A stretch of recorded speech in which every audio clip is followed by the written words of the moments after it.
Rebel rich படம் எப்படி இருக்குன்னு பார்க்கலாம். படத்தோட கதை என்னன்னா, ஹீரோவோட கசின் வந்து ஜெயிலில் இருக்காரு.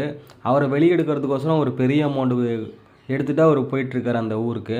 அங்கே வந்து ஒரு போலீஸ் அவரை பிடிச்சி அவர்கிட்ட இருந்த பணம்லாம் வாங்கி, இந்த பணம் கரெக்டான பணம் தான், இல்லீகல் பணமான்னு செக் பண்ணி அதுக்கப்புறம் தொடர்ந்து அவருக்கு பெரிய பிரச்சனை அடுத்தடுத்து போலீஸுக்கும் அவருக்கும் வந்துகிட்டே இருக்குது. கடைசீட்டில் என்ன ஆகுதுன்றது தான் படத்தோட கதை. படம் அடுத்து என்ன நடக்குன்னு எதிர்பார்ப்போட கொண்டு போயிருக்காங்க. ஏன்னா ஒரு சாதாரணமாக ஒருத்தர் போய் ஒரு போலீஸ்கிட்ட பிரச்சனை பண்ணி எப்படி எந்த மாதிரிலாம் சிக்கல் வரும், அவருக்கு எவ்வளோ பிரச்சனை கொடுப்பாங்க, அதை வந்து ரியாலிட்டியாக எப்படி இருக்குமோ அதே மாதிரி கொண்டு போயிட்டு நமக்கே அடுத்து என்ன நடக்குன்னு எதிர்பார்ப்போட பார்க்குற மாதிரி படம் ஃபுல்லுமே. கிளைமேக்ஸ்லாம் ரொம்ப நல்லாயிருக்கும். படம் ஃபுல்லுமே அடுத்து என்ன நடக்குன்னு ஒரு சாதாரண ஒருத்தரால் போலீஸுக்கும் எந்த மாதிரி ஒரு பிரச்சனை வரமாரி அதை எப்படி அவர் சமாளித்து கடைசீட்டில் அவர் பண்ண தப்பு யார் பண்ண தப்பு ப்ரூவ் பண்ணுறாரு மாதிரி கொண்டு போயிருக்காங்க.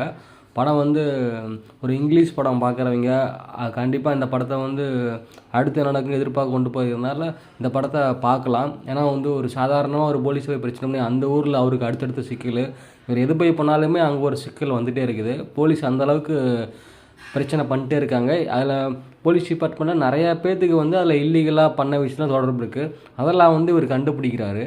கடைசீட்டில் எந்த லெவலுக்கு பிரச்சனைலாம் போயிட்டே இருக்கிறது வந்து ரொம்ப சீரியஸான லெவல்லாம் பிரச்சனைலாம் அடுத்தடுத்து வந்துகிட்டே இருக்கும். ஸோ இந்த படத்தை கண்டிப்பாக ஒரு இங்கிலீஷ் படம் பார்க்குறவங்க இந்த படத்தை பார்க்கலாம், நல்லாயிருக்கும்.